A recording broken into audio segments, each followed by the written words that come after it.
Please hit that like button if you believe in the magic that children bring into our lives. And don't forget to subscribe to our channel for more heartwarming tales. Have you ever wondered what would happen if the past you tried so hard to bury suddenly knocked on your door, bringing not just ghosts, but also a child you never thought possible? Prepare your heart, because this is the story of Robert, a man who had everything, except the one thing that truly mattered. For weeks, no remedy, no story, no specialist could get the twin boys to sleep, until the new nanny did something, and everything changed. "I can't go on like this, Mr. Maxwell," exclaimed Brenda, the third nanny to resign in less than a month. "The children don't sleep, they don't obey, and frankly, they need help I can't give them." Robert Maxwell rubbed his temples tiredly, watching the woman pack her belongings. Upstairs, the twins' inconsolable crying pierced through the walls of the mansion located in Beverly Hills, California, one of the most exclusive neighborhoods. "Please, Brenda, just one more week," he pleaded, his voice raspy from lack of sleep. "I'll increase your salary." "It's not about money, sir," she replied, closing her suitcase. "Your children need stability. They need—" She stopped, biting her tongue. "They need their mother," Robert thought, mentally completing the sentence Brenda didn't dare utter, as if he could ever forget. The twins' screams intensified. Robert closed his eyes for an instant, taking a deep breath. At 38, he had built a real estate empire from scratch, negotiated with the toughest businessmen in North America. But he felt completely helpless before two 4-year-olds who simply couldn't sleep at night. "I understand," he finally said. "James will pay you until the end of the month." When Brenda left, Robert slowly ascended the marble staircase, each step heavier than the last. He found Leo and Liam on their bedroom floor, surrounded by scattered toys, tears streaming down their identical faces. His heart ached, as it always did when he saw his sons suffer. "Daddy, we want Mommy," sobbed Leo, the twin who always spoke first. "Mommy used to sing to us," added Liam, hugging a teddy bear tightly. Robert knelt beside them, ignoring how his expensive Italian suit wrinkled against the floor. "I know, little ones," he said, pulling them to his chest. "I know." That night, like every night for months, Robert spent hours trying to get the twins to sleep. He read them stories, sang to them in his terrible businessman's voice, accustomed to giving orders, not lullabies. He even lay between them in the enormous children's bed, specially designed for two. Nothing worked. At 3 in the morning, when they finally succumbed to exhaustion, Robert returned to his study. With his face buried in his hands, he looked at the framed photograph on his desk, and then flipped it over, unable to hold that gaze any longer. He picked up his phone and called Chloe, his personal assistant. "I need another nanny," he said without a greeting. "Tomorrow." "Mr. Maxwell, it's 3 in the morning," Chloe replied, her voice surprisingly clear. "You think I don't know that?" he retorted, harsher than he intended. "Sorry, Chloe, I haven't slept well." "I understand, sir, but we've exhausted all the premium nanny agencies in the city. Perhaps we should consider—" "What?" Robert asked impatiently. "My niece just moved to the city from a small town in Arizona. She has experience caring for children, although she's never worked for someone like you." Robert let out a dry laugh. "Someone like me? You mean a disastrous father who can't get his kids to sleep?" "I meant someone of your position," Chloe clarified diplomatically. "Jessica is straightforward, but she has a gift with children. She worked in a daycare in her hometown for years. Does she have references? Training. She studied early childhood education, though she didn't finish her degree due to financial difficulties. As for references, I can vouch for her personally." "Oof." Robert ran a hand through his hair, messing it up. Under other circumstances, he would never consider hiring anyone without an impeccable resume and multiple interviews. But he was desperate. "Bring her tomorrow. he finally conceded. First thing. At 8 o'clock the next morning, as Robert reviewed contracts in his study after another almost sleepless night, James, the butler, announced the arrival of Chloe and her niece. "Send them in," he ordered, without looking up from his documents. Chloe's heels resonated against the marble floor, followed by softer steps. When Robert finally looked up, he saw a young woman who seemed absolutely out of place in the mansion's opulence. She wore simple jeans, a plain white blouse, and her brown hair was tied back in a practical ponytail. She wore no makeup, except perhaps a touch of lip gloss. What caught his attention, however, were her eyes. Large, expressive, amber-colored, with a warmth that seemed to light up the room. "Mr. Maxwell, I'd like to introduce my niece, Jessica Miller," Chloe said. "Good morning, sir," Jessica greeted, with a slight accent that betrayed her rural origins. "Thank you for seeing me." Robert stood and extended his hand mechanically, surprised by the firmness of Jessica's grip. "Chloe has told me about your experience with children," he said, studying her with the analytical gaze he reserved for evaluating potential investments. "Do you know why you're here?" Jessica nodded. "My aunt explained that your children have difficulty sleeping. They're 4-year-old twins." "Correct?" "Yes," Robert confirmed. "Leo and Liam. And difficulty sleeping is an understatement. They haven't had a full night's sleep in months, which means neither have I. They've scared away 3 professional nannies." He expected to see apprehension on Jessica's face. Instead, he saw determination. "I'd like to meet them," she said simply. Robert raised an eyebrow, intrigued by the young woman's confidence. "Follow me." As they ascended the stairs to the twins' room, Robert found himself evaluating Jessica from a professional perspective.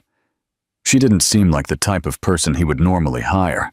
No connections, no polish of expensive schools, no wardrobe that screamed, "I belong in this world." And yet, there was something about her presence that was comforting. Before opening the door, Robert stopped her. "I must warn you, they're having a difficult morning. The previous nanny left yesterday, and that's upset them even more." Jessica smiled, a genuine smile that illuminated her face. "Children have good reasons for their behaviors, Mr. Maxwell. They just need someone to discover them."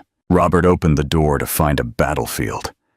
Toys scattered everywhere, bedding ripped from the beds, and the twins in the center of the chaos, their faces red from crying.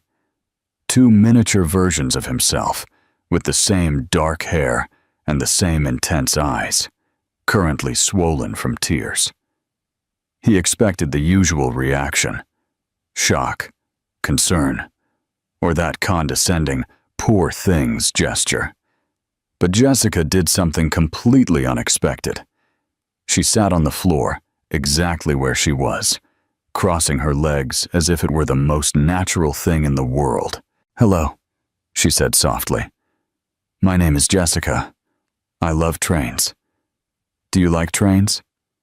The twins, surprised by this strange adult who had joined them on the floor instead of trying to pick them up, stopped their sobbing momentarily. "We have a big train," Liam said after a moment of silence, pointing to a corner where an elaborate toy train track lay. "Really?" Jessica responded with genuine interest. "Would you show me how it works?"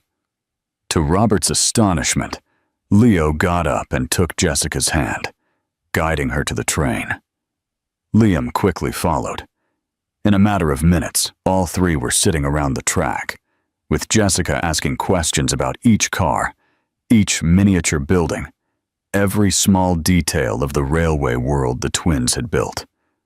Robert remained at the door, watching with a mixture of perplexity and something else, something he couldn't name. The sobbing had ceased, replaced by enthusiastic explanations and, occasionally, laughter. Jessica looked up and met Robert's gaze. For an instant, something passed between them, a silent recognition. "We'll be fine, Mr. Maxwell," she said softly. You can leave us alone if you have work to do." She was a stranger, a young woman from a small town with no impressive credentials, and yet Robert found himself nodding, instinctively trusting her. "I'll leave them in your hands," he replied, surprised by the sudden lightness he felt in his chest.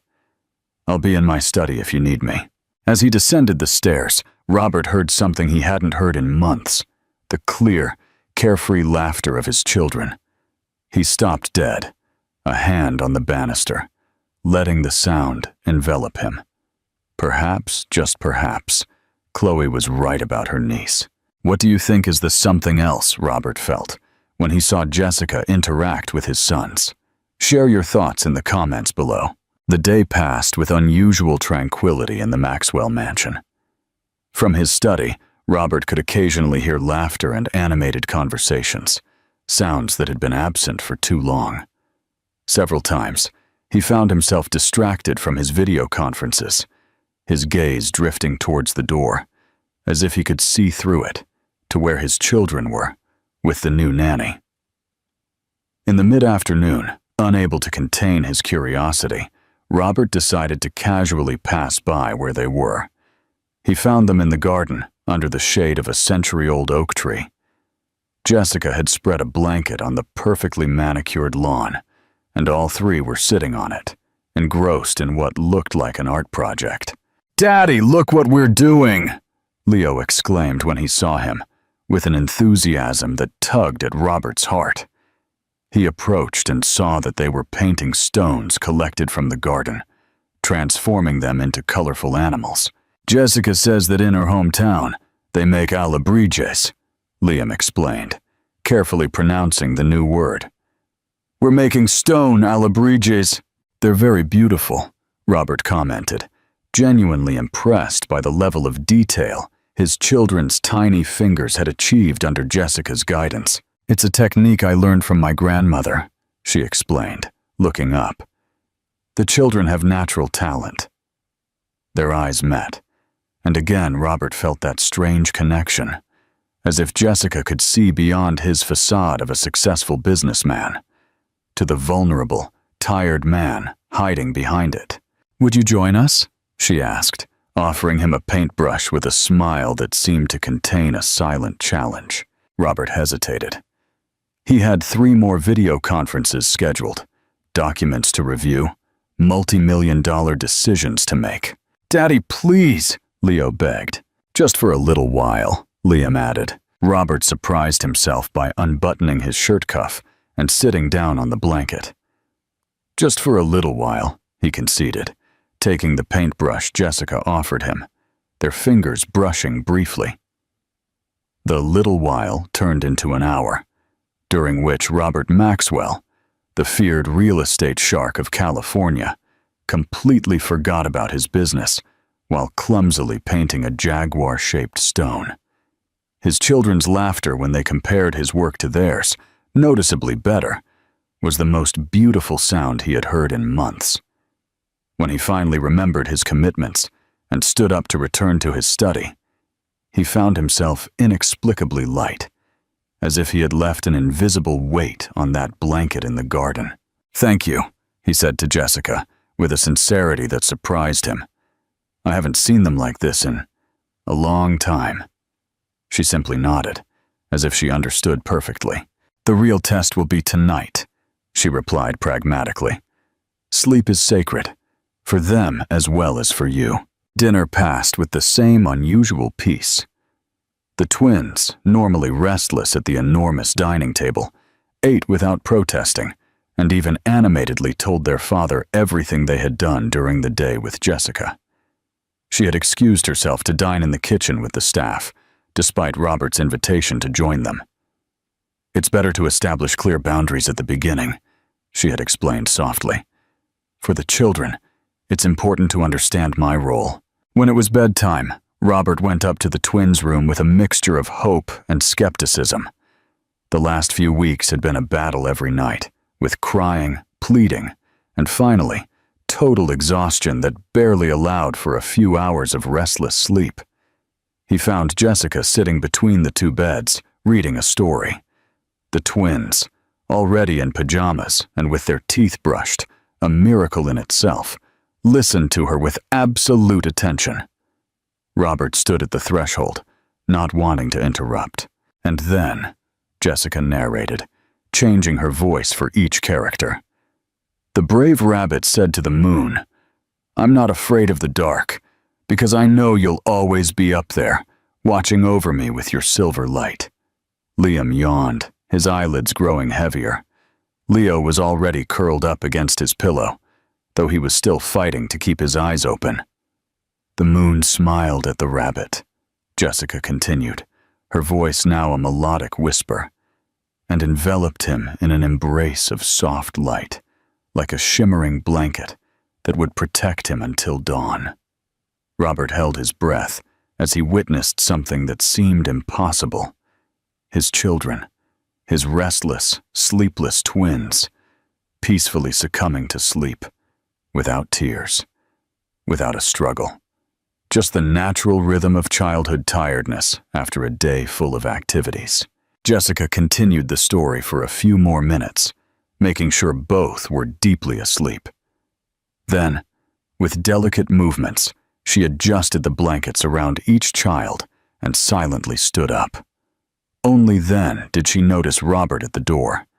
They exchanged a glance in the dim light, illuminated only by the small night light. No words were needed. Robert felt an intense emotion he couldn't name, a lump in his throat that prevented him from speaking. With a gesture, he invited Jessica out of the room. "How?" he began when they were in the hallway, his voice a surprised whisper. Jessica smiled, a tired but satisfied smile. "I wore them out," she replied simply. They needed to expend that accumulated energy, that anxiety. Children express with their bodies what they can't put into words. 3 professional nannies couldn't achieve this, Robert murmured, looking through the ajar door where his children slept peacefully. Perhaps because they were too busy being professional, Jessica suggested. Sometimes children need simplicity. They need to feel safe, not perfect. Robert observed her in the dim hallway light. Without the filter of constant worry, he could truly appreciate her for the first time. She wasn't conventionally beautiful by the standards of the women he usually associated with, but there was something luminous about her, an authenticity that was more attractive than any manufactured perfection. "You'll stay, won't you?" he asked, surprised to hear the vulnerability in his own voice. "I mean, the position is yours if you want it." Jessica seemed to consider it for a moment, as if she were evaluating something beyond the job offer. "I'll stay," she finally replied. "The children need me, and I need you too," Robert thought, though he didn't dare say it aloud. "Good," he said instead. "Chloe will show you your room in the staff wing. Unless you prefer, we can prepare a room for you near the children if you deem it necessary." "The staff wing is fine," she replied firmly. "As I said, clear boundaries." Robert nodded, respecting her professionalism. "Of course, we'll discuss the contract terms tomorrow. Salary, days off, benefits." Jessica stopped him with a gentle gesture. "Mr. Maxwell, it's been a long day for everyone. Perhaps you should also rest. Let's take advantage of the children being asleep." There was a gentleness in her reproach that would disarm even the toughest negotiator. Robert found himself smiling, a genuine smile that hadn't appeared on his face in a long time. "You're right. Good night, Jessica." "Good night, Mr. Maxwell." Robert watched her walk down the hallway, her simple yet dignified figure against the luxurious backdrop of his mansion. It was as if she belonged to another world, perhaps more authentic than his own. That night, for the first time in months, Robert Maxwell slept 8 hours straight, without waking with a start to the sound of his children's crying. When the dawn light began to filter through his bedroom curtains, he had a moment of panic, thinking something was wrong. How could he have slept so long? He got up quickly and ran to the twins' room, only to find them still deeply asleep, with peaceful expressions he hadn't seen on their faces since before. He leaned against the doorframe, watching them breathe rhythmically. A strange feeling washed over him, a mixture of relief, gratitude, and something else he couldn't or wouldn't identify. Something that had to do with the young woman who had brought this peace to his home. He returned to his room, and for the first time in years, allowed himself the luxury of getting back into bed after waking up. Not to sleep, but to stare at the ceiling and reflect on how, in just one day, a stranger from a small town had managed to transform the energy of his home. It was too soon to feel hope, he told himself. Too soon to let down his guard. But as he listened to the peaceful silence of the morning, Robert Maxwell recognized that something had changed within him. And that change had a name: Jessica Miller. Do you think Robert is falling for Jessica? What are the biggest challenges they might face if their relationship turns romantic? Share your predictions in the comments. The following weeks brought a gradual but undeniable transformation to the Maxwell mansion. The twins flourished under Jessica's care, developing healthy routines that included not only sleeping through the night, but also regular schedules for eating, playing, and learning. The house, once a tense space filled with crying and frustration, now resonated with children's laughter and lively conversations. For Robert, the most significant change was rediscovering his own children. With proper rest, his mind was clearer, his patience restored. He began to come home early from work some afternoons, something unthinkable months ago, drawn by the dynamic Jessica had created with Leo and Liam. One Friday afternoon, Robert returned home to find the main foyer filled with what looked like makeshift tents made of bed sheets. "What is this?" he asked James, who appeared with his usual silent efficiency. "Miss Jessica has organized an expedition, sir," the butler explained with a slight smile that betrayed his usual composure. "The young masters are exploring the Amazon rainforest, as I understand it." Robert put down his briefcase and loosened his tie, intrigued.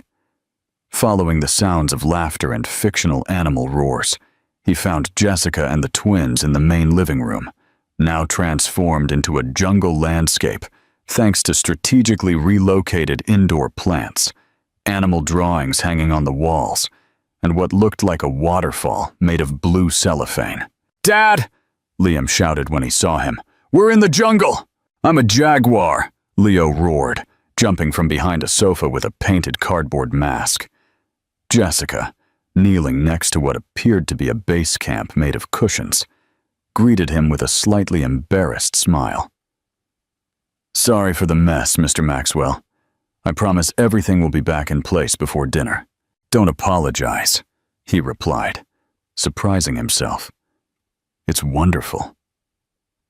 And it was. Seeing his children so engaged, so happy, was worth more than any impeccable decor or any artificial order. "Come explore with us, Daddy," Leo pleaded, pulling his hand. "We need a brave explorer." Before, Robert would have found an elegant excuse. He would have promised to join later, knowing he never would. He would have returned to his study, to his emails, to his adult world where he had total control. But something had changed in him. "Give me 5 minutes to change," he replied, surprising both the children and Jessica.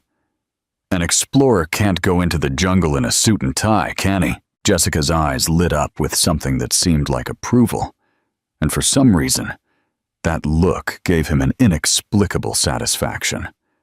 When he returned in jeans and a casual t-shirt he almost never wore, the twins greeted him with shouts of joy. Jessica handed him an explorer's hat made of newspaper.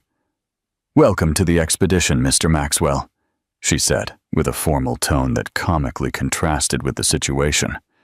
"We're about to discover an unknown species of butterfly."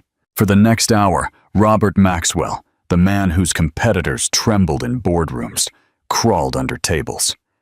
He hid behind curtains and roared like a jaguar chasing his cubs through the jungle of his own living room. When they finally captured the butterfly, a beautiful hand-painted paper cutout by Jessica, he collapsed on the floor next to the children, breathless, but strangely happy.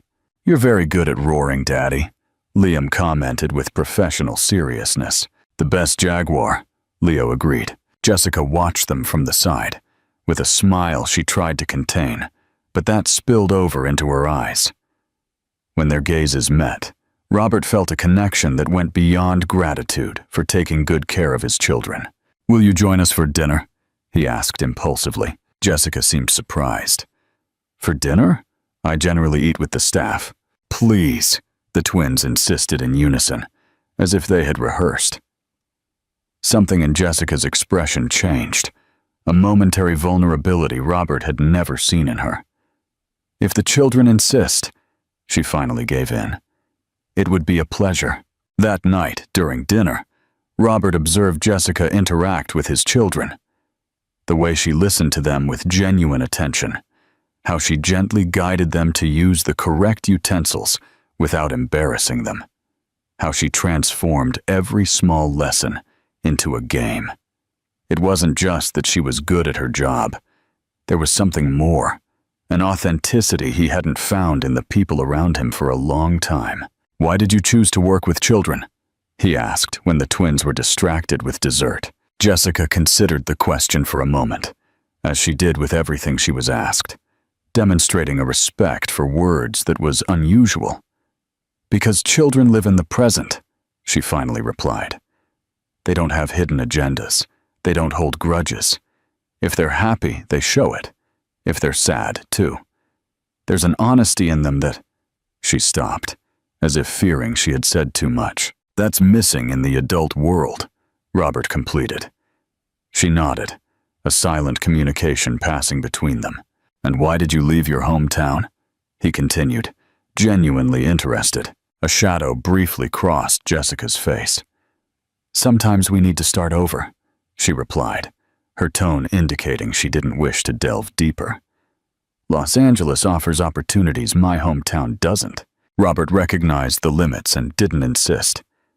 There was something in her past that Jessica wasn't ready to share, and he, more than anyone, understood the need to keep certain doors closed. After dinner, when the twins were ready for bed, Robert joined the nightly routine for the first time.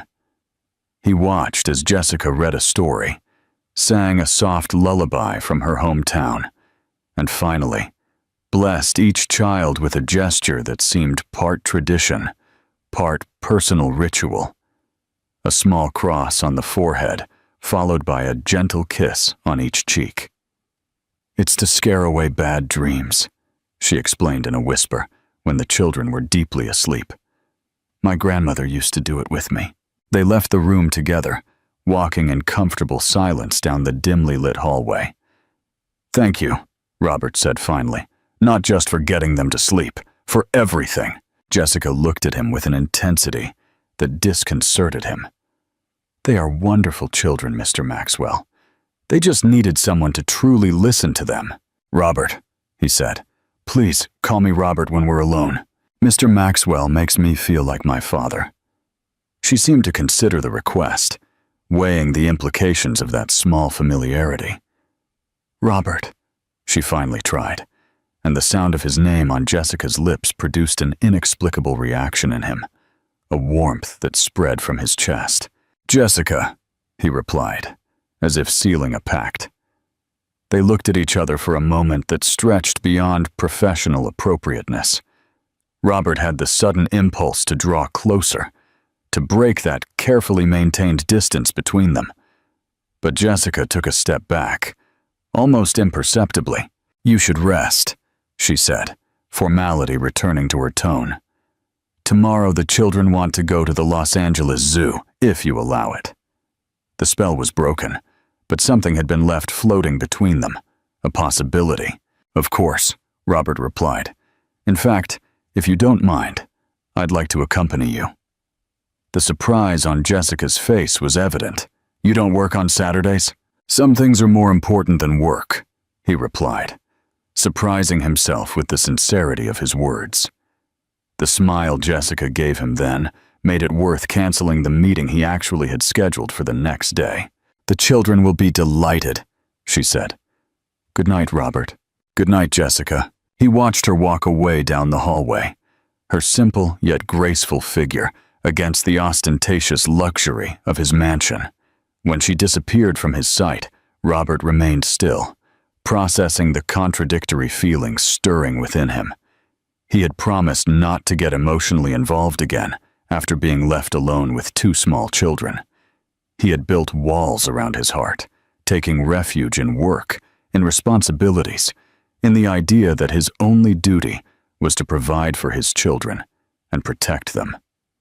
And yet, there he was, feeling those walls begin to crack because of a young woman from a small town who had come into his life by chance. "It's just gratitude," he told himself as he returned to his room. "Gratitude, because she has brought peace to this house." But deep down, Robert Maxwell knew he was lying. What he felt when he saw Jessica interact with his children, when he heard her speak with that mix of wisdom and simplicity, when he observed the light in her eyes when she smiled, went far beyond simple gratitude. And that terrified him. What do you think is going to happen between Robert and Jessica? Will they acknowledge their growing feelings? Let us know your predictions in the comments. The Los Angeles Zoo buzzed with activity that Saturday. Entire families walked the paths. Children excitedly pointed at animals. Vendors offered cotton candy and colorful balloons. Amidst the crowd, the Maxwells presented an unusual sight. A clearly wealthy man, though dressed in studied simplicity, two identical boys jumping with excitement, and a young woman, whose simple clothes contrasted with the confidence of her movements. For Robert, the experience was almost surreal. He couldn't remember the last time he had visited a public place without the protection of VIP reserved areas or discreet bodyguards. He had insisted on driving himself, leaving his chauffeur at home, in an impulse of normalcy that now, surrounded by the popular hustle and bustle, provoked contradictory feelings. "Daddy, look at the monkeys!" Leo exclaimed, tugging at his hand with enthusiasm. "They look like you when you're angry," Liam added with a giggle, making Jessica cover her smile with a hand. "Oh, really?" Robert replied, feigning indignation as he lifted Liam into his arms. "And what if the monkey throws you into the moat?" His children's laughter, clear and carefree, attracted smiling glances from nearby families. For the first time in years, Robert didn't feel observed as the millionaire businessman, but simply as a father enjoying time with his children. It was liberating. Jessica walked beside him, maintaining a professional distance but close enough to intervene if the twins got overexcited. Robert discreetly observed her, captivated by the natural way she carried herself. She wore her hair loose today, falling in soft waves over her shoulders, and wore simple jeans with an embroidered blouse that evidently came from her hometown. She wore no makeup, except perhaps a touch of lip gloss. She was so different from the women he usually associated with that he found her fascinating. "Is something wrong?" she asked, surprising him in his observation. "No, nothing," he replied, averting his gaze. "I was just thinking that you look different today." Jessica blushed slightly, and that natural blush seemed more beautiful to Robert than any expensive cosmetic. "It's my day off, technically," she explained, "even though I'm here with you. I appreciate you agreeing to come," he said sincerely. "I wouldn't have known how to handle the twins by myself in this place." She gave him an evaluating look. "I think you underestimate yourself, Robert. You're a better father than you think." Something in the way she pronounced his name, with that mix of respect and familiarity, sparked a warmth in his chest. The morning passed among animal exhibits, ice creams melting under the sun, and Robert discovering facets of his children he didn't know. Leo's fascination with reptiles, the way Liam perfectly imitated the sound of lions, the way both competed to impress Jessica with animal facts they had learned with her. "They've been studying a zoology book," Jessica explained when Robert expressed his surprise at the twins' knowledge. "They are incredibly intelligent. They just need someone to feed their curiosity." "You do," he replied, with a tone that went beyond simple professional acknowledgement. Their gazes briefly met, a silent current passing between them, until the excited shouts of the twins in front of the tiger habitat broke the moment. At midday, they had a picnic in a green area of the park. Jessica had prepared a basket with sandwiches, cut fruit, and natural juice, rejecting Robert's suggestion to take them to some exclusive restaurant. "The children need this," she had insisted. "Simplicity, contact with nature. Not always the most expensive is the best for them." Now, as he watched his children devour homemade sandwiches on a blanket spread on the grass, with more appetite than they had ever shown in Michelin-starred restaurants, Robert recognized that Jessica was right. "I've never had a picnic before," he confessed, nibbling on his ham and cheese sandwich, surprisingly delicious in its simplicity. Jessica looked at him in astonishment. "Never? Not even as a child?" Robert shook his head. "My family wasn't like that. My father believed that success meant staying away from the common, from the popular. Parks were for those who couldn't afford private clubs." "And you believe that too?" she asked, her tone free of judgment, only genuine curiosity. Robert watched his children, now chasing a butterfly a few feet from the blanket, their laughter mingling with that of other children nearby. Then he looked at the sandwich in his hand, the juice in a simple plastic cup, the colorful patterned blanket on the grass. "No," he replied with surprising certainty. "I think I was wrong about many things." The smile Jessica gave him then was worth more than any $1 million business deal. After lunch, while the twins spent their last energies in a playground, Robert and Jessica sat on a nearby bench, watching them. "Thank you," he said suddenly. "For what?" she asked, confused. "For showing me this," he replied, gesturing to encompass everything. The park, the playing children, the simple but perfect afternoon. "For teaching me to be a father." Jessica gently shook her head. "I didn't teach you anything. I just reminded you of what you already knew. Sometimes we get so lost in our responsibilities that we forget the simple things. To be present."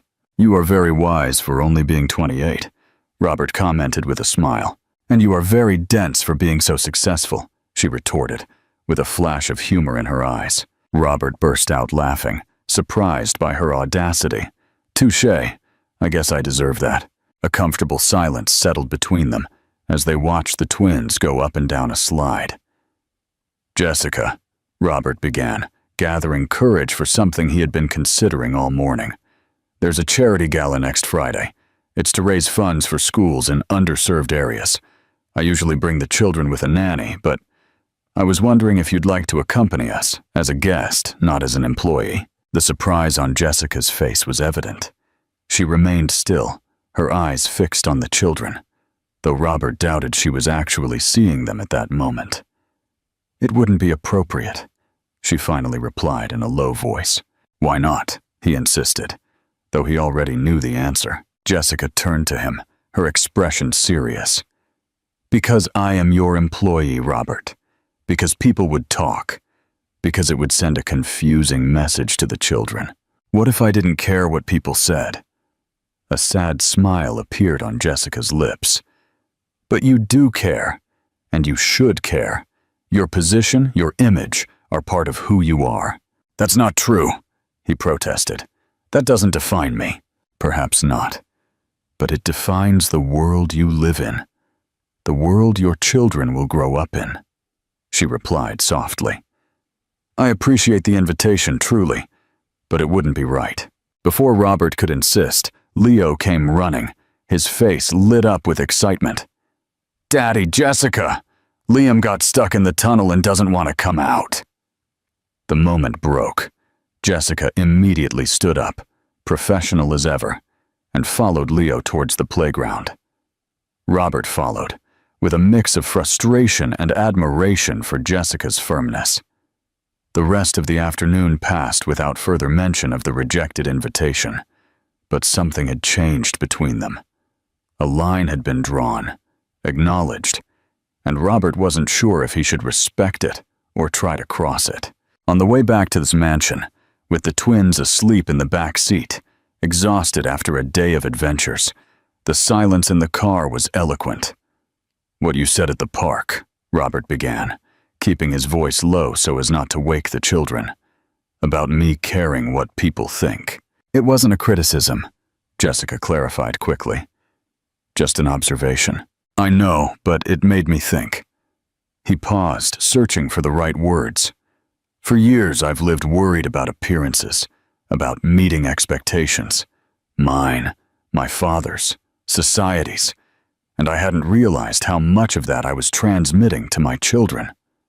Jessica listened intently, her soft profile intermittently illuminated by the streetlights. "I don't want them to grow up like that," he continued. "I don't want them to think that a person's worth is in their bank account, in their last name, or in how exclusive the places they frequent are." "You're a good father, Robert," Jessica said softly. "Your children know you love them. That's what they'll remember, not lessons about social status." "Thanks to you," he replied. "Before you came, I was so lost, so focused on maintaining control that I forgot the essential." When they arrived at the mansion, Robert insisted on carrying Liam himself, while Jessica carried Leo. They carried them silently up to their room, changed them into their pajamas, and put them to bed with synchronized movements that spoke of a routine developed together. As they left the children's room, they stopped in the hallway, as they had done so many other nights. "About the gala," Jessica began. "You don't have to explain yourself," Robert interrupted her. "I understand your reasons, and I respect them." "Thank you," she replied with evident relief. "It's important for me to maintain certain boundaries." "I know." They looked at each other in the dim hallway, and Robert felt that connection again, that silent understanding that went beyond words. "Good night, Robert," Jessica finally said, breaking the moment. "Good night, Jessica." He watched her walk away down the hallway, as many other nights, but this time, with the certainty that his feelings had crossed a line of no return. It was no longer just admiration or gratitude he felt for his children's nanny.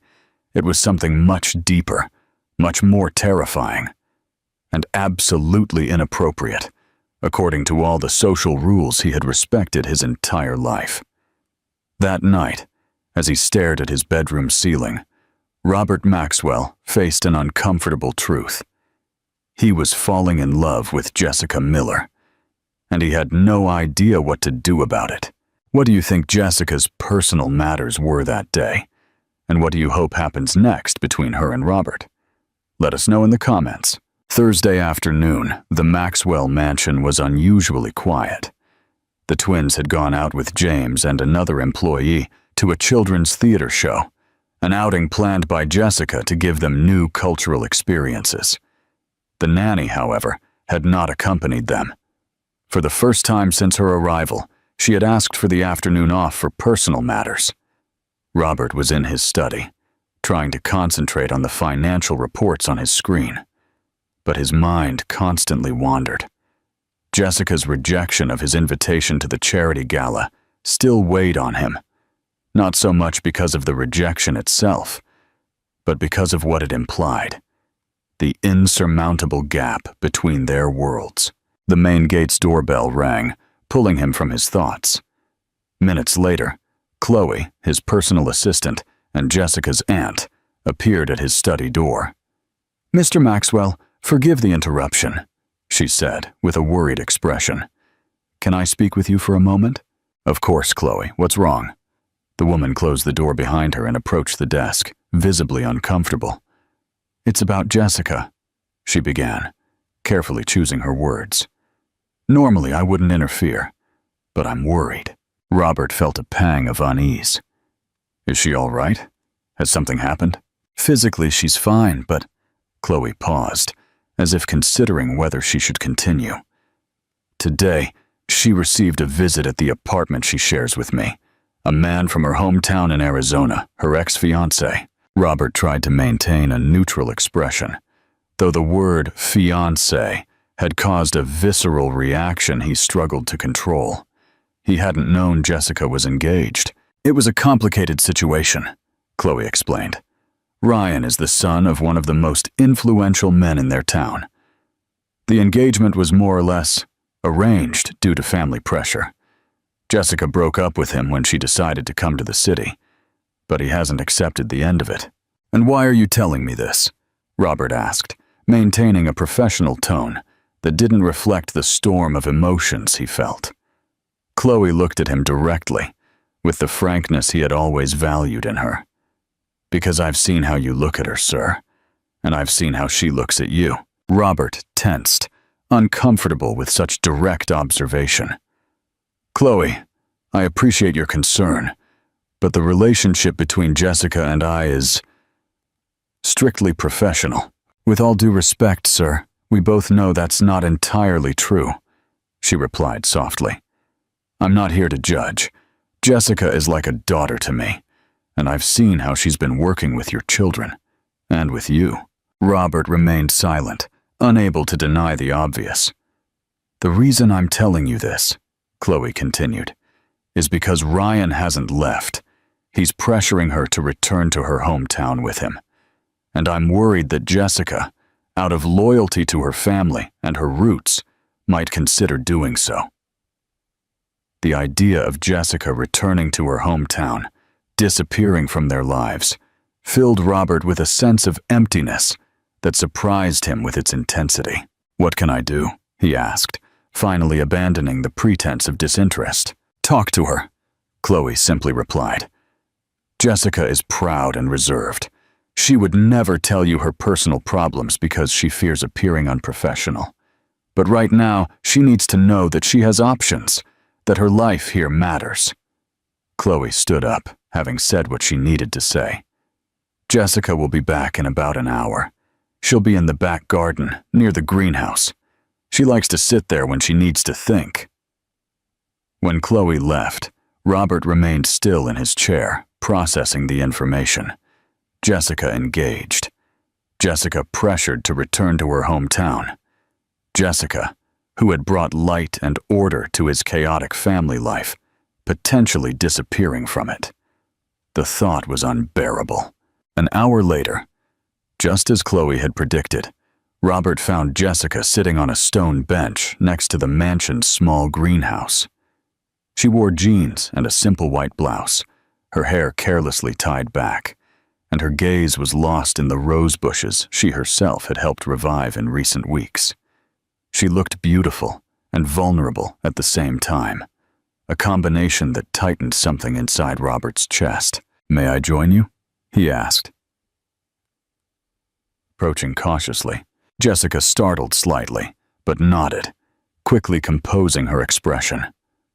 Of course. Have the children returned from the theater yet? Not yet. Robert sat next to her, maintaining a respectful distance. How was your afternoon off? Good, she replied, too quickly. Just some pending matters. An awkward silence settled between them. Robert knew he had to be direct, but he searched for the right words. Jessica, Chloe told me about your visit today, he finally said. Jessica's face tensed, a mix of surprise and something akin to betrayal crossing her features. She shouldn't have done that, she murmured. These are personal matters that don't affect my work. She didn't tell me to gossip, Robert clarified. She's worried about you, and frankly, after hearing her, so am I. Jessica stood up, clearly uncomfortable. I appreciate the concern, but I can handle my own problems. I don't want my personal matters to interfere with my work here. Robert also stood up, feeling that if he let her walk away now, something important would be lost between them. I'm not speaking as your employer, Jessica. I'm speaking as someone who... He stopped, searching for the right words. someone who cares about you." She looked at him then, truly looked at him, with those amber eyes that seemed to see beyond the facades he had built for years. "Ryan wants me to go back to my hometown," she finally said, her voice barely a whisper. "He says my place is there, with him, with my family." "And do you want to go back?" Robert asked, dreading the answer. Jessica averted her gaze to the rose bushes. "When I came to Los Angeles, I was escaping. From expectations, from traditions, from a future others had planned for me." She paused. "But now I have reasons to stay.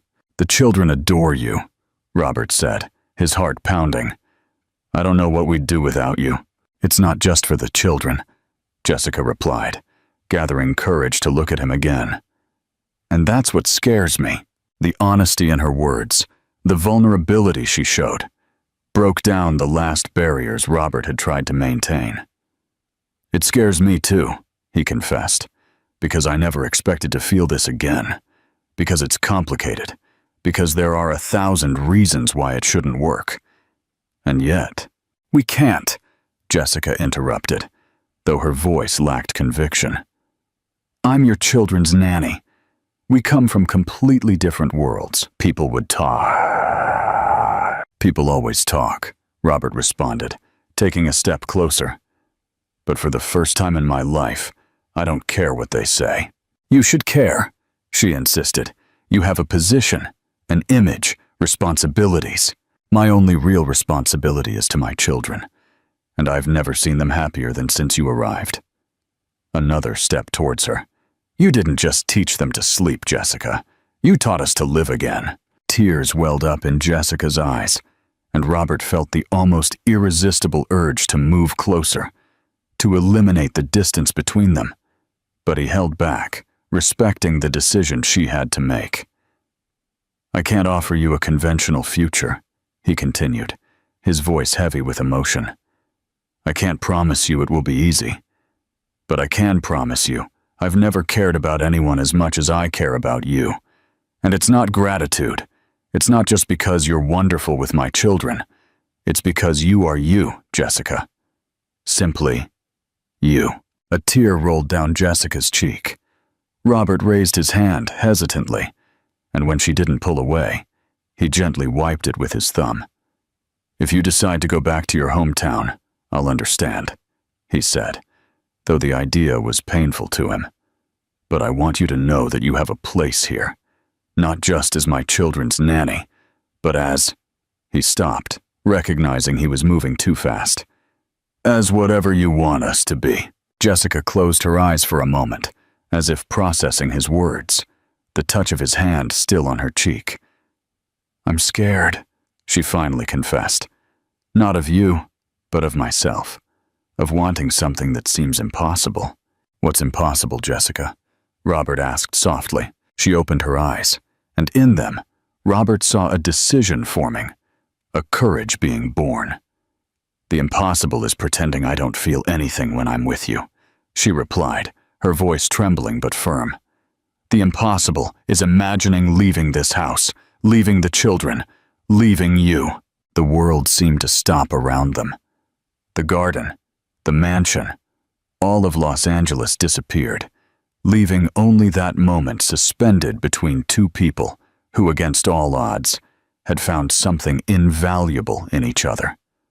Robert finally closed the distance between them, leaning in slowly, giving Jessica time to pull back if she wished. But she remained motionless, her gaze fixed on his, until their lips met in a soft, tentative kiss, like a question. Jessica's response was immediate, her hands rising to Robert's shoulders, pulling him closer. The kiss deepened, transforming into something that expressed everything they had contained for weeks. Desire, fear, hope, and a deeper feeling neither was ready to name. When they finally broke apart, both slightly breathless, Robert rested his forehead against Jessica's. "Stay," he whispered. "Not as an employee, not out of obligation. Stay because you want to be here. With me. With us." Jessica nodded slowly, a smile forming on her lips. "I'm staying," she replied, sealing her decision with another brief kiss. "But we'll have to figure out how to make it work. For the children." "For the children," Robert agreed. "And for us." The sound of children's voices and approaching footsteps broke the moment. The twins were returning from the theater. Jessica pulled away slightly, but Robert took her hand, intertwining their fingers with hers. "Ready?"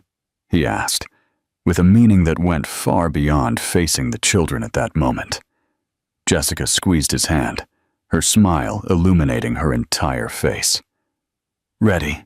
Don't forget to like this video and subscribe for more stories that remind us of the unexpected turns love can take. 6 months later, the transformation of the Maxwell mansion was evident to anyone who had known it before. The curtains, once always closed, now let in abundant natural light. The walls, previously adorned with abstract and expensive art, had been partially replaced by colorful children's drawings, framed with the same care as collector's pieces. And the solemn silence that once dominated the place had given way to laughter, conversations, and occasionally, traditional folk music from Jessica's hometown. But the deepest change was not in the decor, but in its inhabitants. Robert Maxwell was finishing a video conference in his study when the door opened without warning, and 2 identical whirlwinds burst into the room. "Daddy, it's all ready!" Leo exclaimed, jumping onto his lap without ceremony. "Jessica says we can show you the surprise now," Liam added, tugging at his hand impatiently. Robert feigned seriousness to his colleagues on screen. "Gentlemen, it seems I have an urgent matter to attend to. We'll continue tomorrow." The executives on screen smiled knowingly before signing off. Robert Maxwell's reputation had changed as much as the man himself. He was still respected for his business acumen, but he was no longer feared for his coldness. The real estate shark had become humanized, to the surprise of the entire California business world. Letting himself be guided by his sons, now 5 years old and brimming with healthy energy, Robert walked towards the back garden. As he crossed the threshold of the door, he stopped dead, marveling. The entire garden had been transformed into a small, vibrant village fair. Colorful lanterns hung between the trees. Tables covered with hand-embroidered tablecloths overflowed with traditional dishes. And in the center, a small stage where musicians with traditional instruments prepared to play. Jessica, radiant in a traditional dress of vibrant colors, advanced towards him with a smile that illuminated her entire face. "Happy anniversary," she said, standing on tiptoes to kiss him softly. 6 months since our first kiss. Robert wrapped her in his arms, still amazed by Jessica's ability to surprise him. "It's wonderful," he murmured against her hair. "How did you organize all this?" "With help," she replied, gesturing to Chloe, James, and the rest of the staff, all dressed in festive clothes. "We wanted to celebrate not only our 6 months, but everything that has changed." The twins ran towards them, pulling both their hands to show them every detail of the celebration. Robert let himself be led, his heart full, seeing what his life had become. The party was intimate, but vibrant. The twins, dressed in small embroidered shirts, danced with Jessica, following the steps she had taught them. Robert watched them from a table, chatting with Chloe. "I never imagined my niece would bring so much happiness to this house," the woman commented, with evident pride. "To you and the children. She changed everything," Robert replied sincerely. "She taught me what really matters." "You know?" Chloe continued with a knowing smile. "In our culture, we have a saying, when a soul finds its way back to the light, the whole universe celebrates." Jessica was lost when she came to the city, fleeing others' expectations. You were lost in your grief and responsibilities, and yet, you found each other. Robert reflected on those words as he watched Jessica laughing with his children. The transformation had been mutual. He had offered her a new beginning, away from the traditional pressures of her hometown. She had taught him to live again, to be the father his children needed. When the music changed to a slower rhythm, Robert approached them. "Would you grant me this dance?" he asked Jessica, extending his hand. "I want to dance with Jessica too," Leo protested. "Me too," Liam joined in. Jessica knelt in front of them with a smile. "First I'll dance with your daddy, and then with you two, my princes. How does that sound?" The twins nodded, satisfied with the compromise. As they danced under the colorful lights, Robert held Jessica close to his heart, marveling at how this simple woman had rebuilt his entire world from the ground up. "I have something for you," he said, pulling away slightly to take a small box from his pocket. "I was going to wait until after dinner, but I think this is the perfect moment."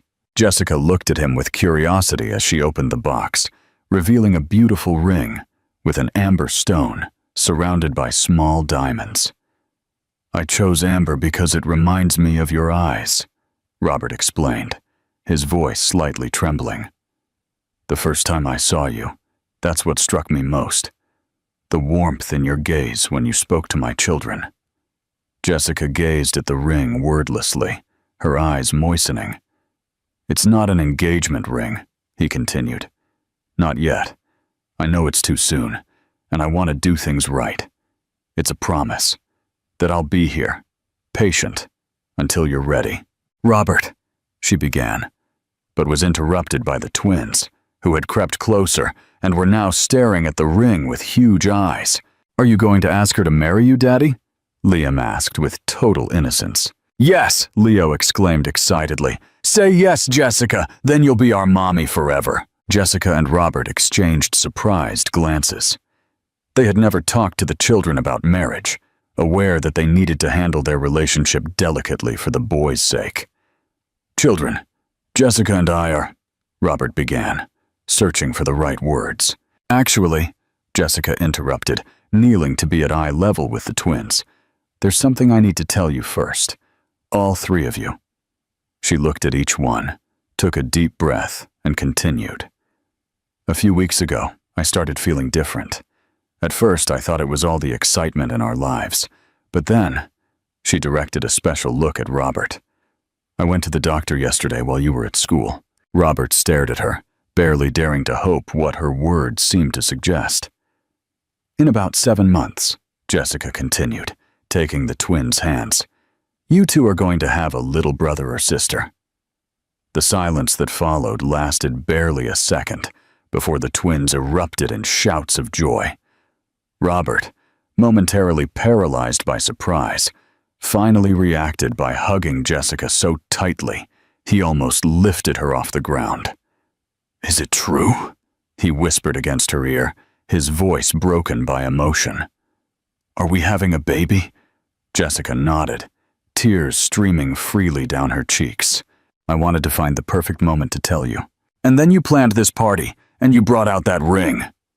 Robert kissed her, a kiss full of promises and future, barely aware of the applause and cheers that erupted around them as the staff understood what was happening. "I think this changes things," he said, when they finally separated, both breathless and smiling.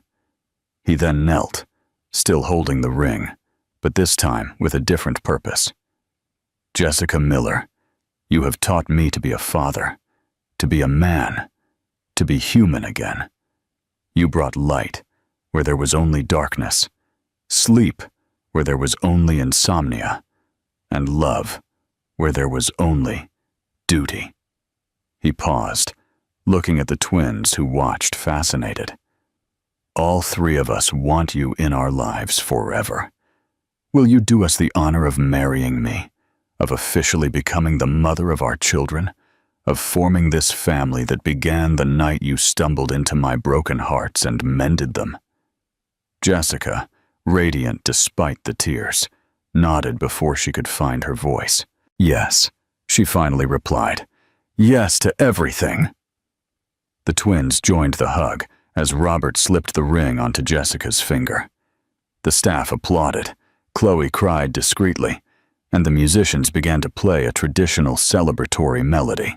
Please, like this video if you were moved by this beautiful ending, and share your thoughts on this incredible journey in the comments. 1 year later, the private beach in Puerto Escondido, Mexico, shimmered under the midday sun. Robert, dressed in a white guayabera and light trousers, waited under an arch of tropical flowers. Beside him, Leo and Liam, now 6 years old, stood surprisingly still in their small matching suits, each holding a small cushion with a wedding ring. Traditional Oaxacan music announced the bride's arrival. Jessica advanced across the sand, barefoot and radiant, in a lace dress that combined contemporary elegance with traditional Oaxacan details. In her arms, she carried a small bundle wrapped in a hand-embroidered blanket. Lily, barely 3 months old, slept peacefully against her mother's chest. The ceremony was brief, but deeply emotional. When it was time for the vows, Jessica gently passed the baby into Chloe's arms and took Robert's hands. "A year and a half ago, I entered your house as just an employee," she began, her voice clear and steady. "I was escaping an imposed future, looking for my own path. I never imagined that path would lead me to you, to the children, to this family that is now my home." Robert squeezed her hands, visibly moved. "And I never imagined that the solution for my children to sleep peacefully would be to find love again," he replied. "You taught me that second chances exist, that happiness is not a luxury but a right, and that sometimes what we need most comes from where we least expect it." When they exchanged rings, with the somewhat clumsy but enthusiastic help of the twins, Robert pulled Jessica close for the kiss that would seal their union. As they separated, both looked at the 3 children who now formed their family, the twins, who had finally found the emotional security they so desperately needed, and little Lily, the living symbol of their love.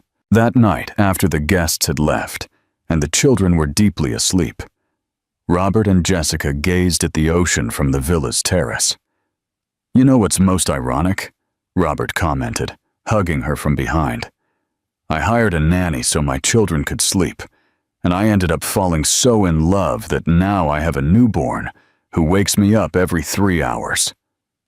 Jessica laughed softly, leaning against his chest. "Life has an interesting sense of humor," she replied. "I escaped an arranged marriage in my hometown to end up marrying for love on a beach in Oaxaca." They turned to hear Lily's soft cry through the baby monitor. They exchanged a knowing glance. "I'll go," Robert said, kissing her forehead. "You rest." As she watched him walk away, Jessica reflected on the extraordinary turn her life had taken.